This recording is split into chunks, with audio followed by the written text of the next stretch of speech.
I'm Natalia Bonner. It's day 245.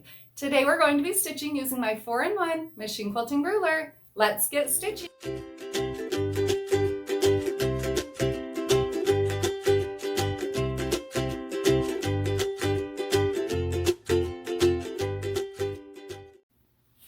I'll start out by using my blue Mark Be Gone marker and marking a 9 patch through the center of my quilt block. Because I've got a 6-inch block here that I'm working on, then I'm going to draw one line that's 2 inches from the bottom and then another line that's 4 inches from the bottom, so 2 inches above the first line. I'll repeat that same process, obviously horizontal lines and vertical lines to create the 9 patch design.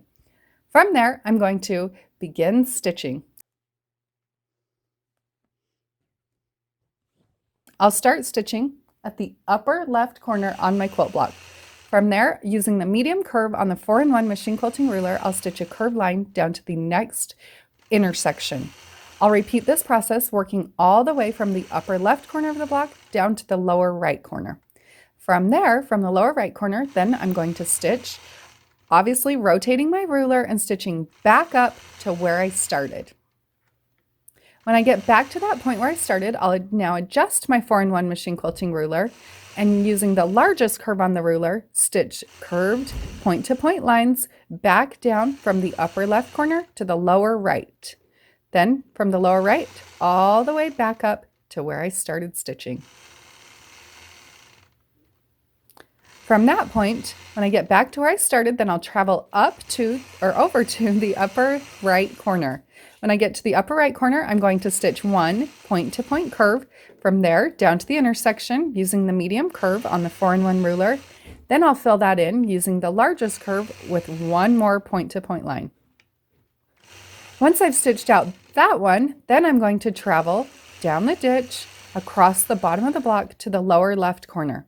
In the lower left corner, I'll repeat that same process, stitching along the medium curve on the ruler. From there, up to the intersection, from the intersection back to the corner, repeating the same process with the largest curve.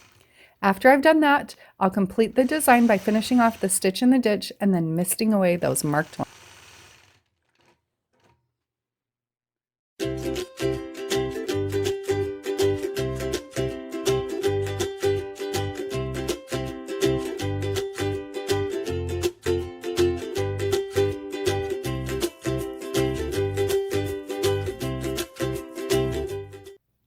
Friends, I hope you enjoyed today's blog and found a little bit of inspiration with my machine quilting. Now just remember, you can pick up the panel, the rulers, the thread, all of the notions that I'm using in this video today over on my website, peaceandquilt.com. And don't forget to share your progress pictures over on Instagram using the hashtag Let's Stitch with Natalia. That's where we will be selecting winners for weekly prizes. See you all tomorrow. Thank you.